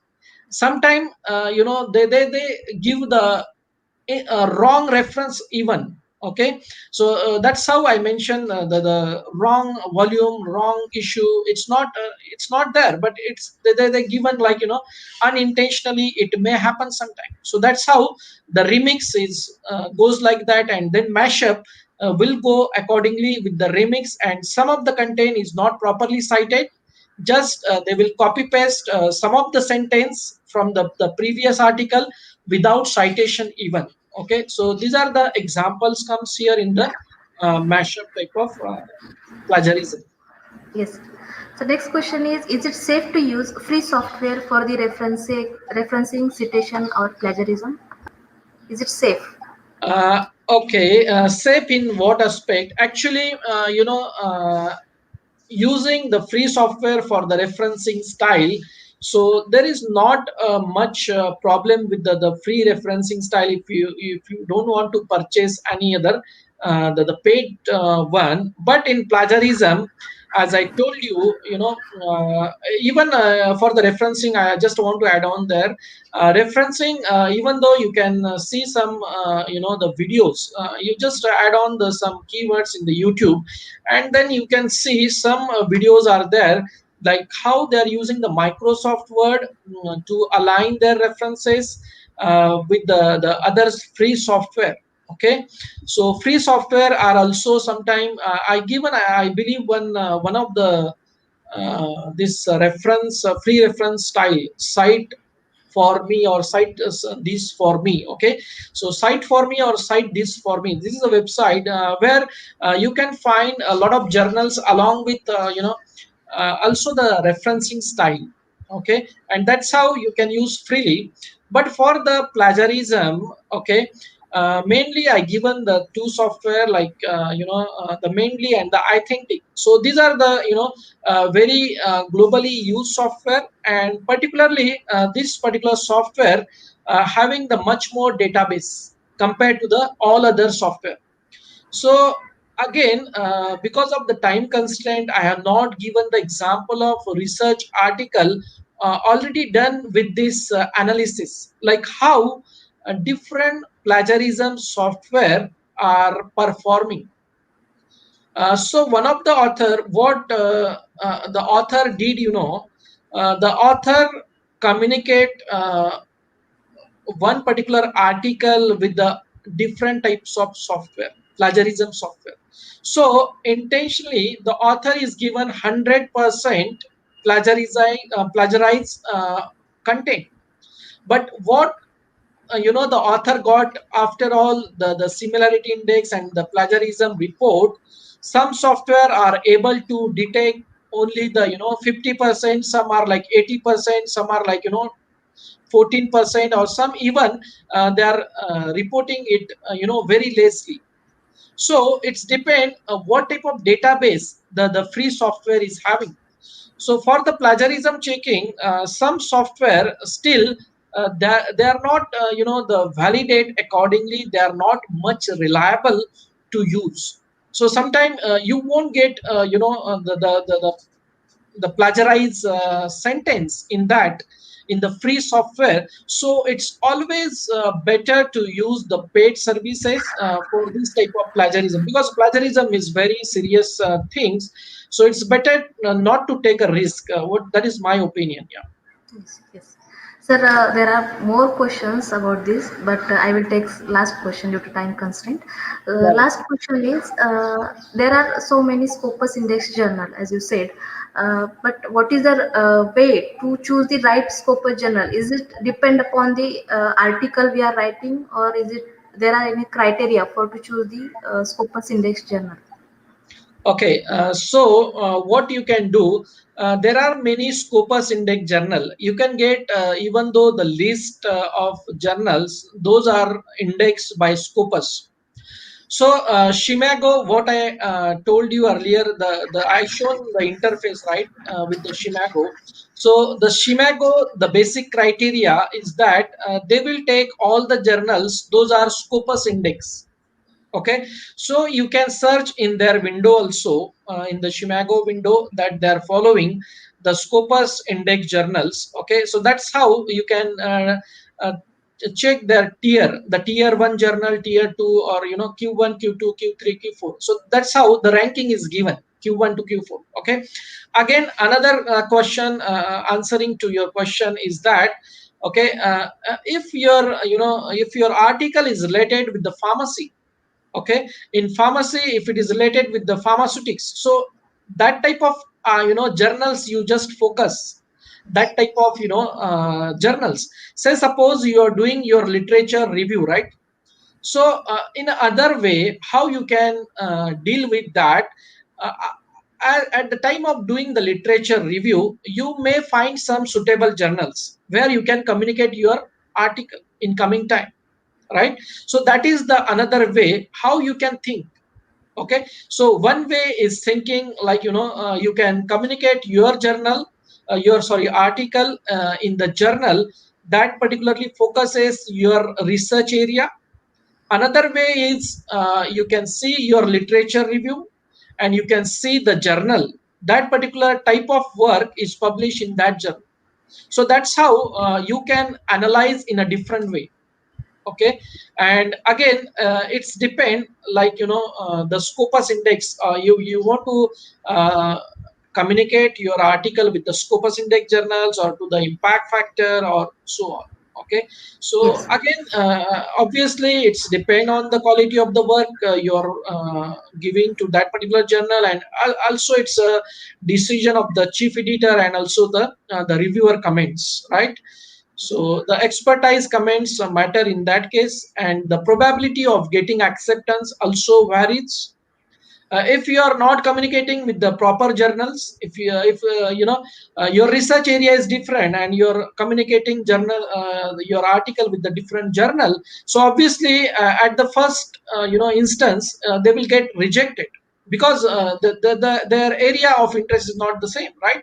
So that's Yes. how you need to see the basic things. What is your area of research? You written your article, and then accordingly you need to publish, try to publish that article in that particular journal.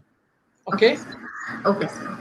So thank you all the participants, and thank you, sir. There are n number of queries, and this is a very vast area of research of the participant. But due to the time constraint, we will stop the question answer session here. But don't worry, all the queries will be resolved by contacting through email by Dr. Ingres, sir, for sure. So I would like to give a huge thanks to Dr. Praveen Kumar Ingre sir for sparing their valuable time and knowledge with all of us. As we all know, referencing citation and plagiarism, these are most intricate part of writing any scientific research. I must say the session was very beneficial for all of us, and it was beautifully explained by you, sir. We will be always grateful to you, sir, for your cooperation for the success of today's session. In last month, we have organized very successful international webinar with Dr. Praveen Kumar Ingre sir, and we are happy to say that when we approach again to Dr. Ingre sir for our one session of e-faculty development program, they reply us very positively within short period of time.